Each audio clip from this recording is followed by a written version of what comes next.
Hey guys, Jack's Millan, the Wealth Mentor here. Hope you're doing well. So I'm super pumped because heaps of people have been putting their hand up to start getting their dashboards sorted in their business. This is so awesome. I've been talking about this for ages, but most people are kind of flying blind in their business. They're not tracking KPIs. They haven't set up a dashboard. They have no real objective way of growing and scaling their business using data to be able to achieve that goal. But people are coming out of the woodworks, which is super awesome, and I'm super pumped about that. But the common question that I'm getting in the DMs is, well, Jackson, what KPI should I actually be tracking? And what data should I be tracking? How often should I be tracking it? What should that look like? And the key is that your dashboard and your performance metrics and looking at all of these pretty reports are a byproduct of capturing the right data first. The most important thing is making sure that we actually get into the habit of collecting the data and that we're collecting the right data that allows us to build all of these pretty reports later on. So the first thing we need to do is we need to get clear on the KPIs that you want to track. And I make this very simple. I break this into 4 quadrants. We've got marketing. It's like your leads, your ad spend, your cost per acquisition, your return on ad spend, all of these different metrics that we want to track.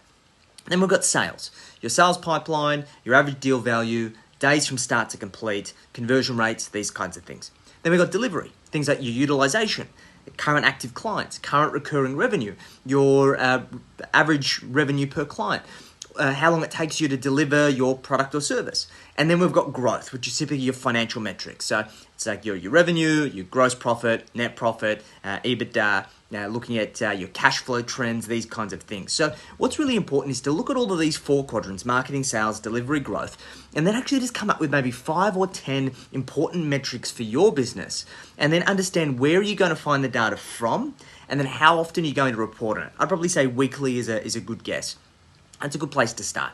So if we come up with, say, 5 in each, that basically means that we're going to end up with 20, and then we can just get into the habit of spending 30 minutes or getting somebody in your team to spend 30 minutes a week collecting all of the data and then reporting on it.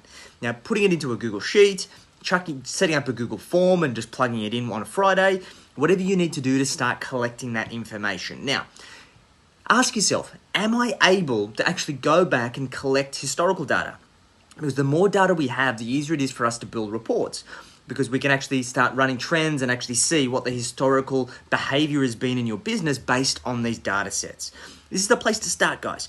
You don't need to get all sexy and sophisticated. We start with collecting the data first, and just remember, garbage in, garbage out. The better your data is, the better reports are going to be. Now, guys, if you want a KPI guide that I put together recently that helps you work out exactly what KPIs you could be tracking and what impact they're going to have on your future trajectory of your business, drop the word KPI below, or slide into my DMs with the word KPI. I'll flick you a quick ebook that we put together recently that might help you just work out exactly what's possible and what we should be tracking. Any questions, let me know, guys. We'll chat to you soon.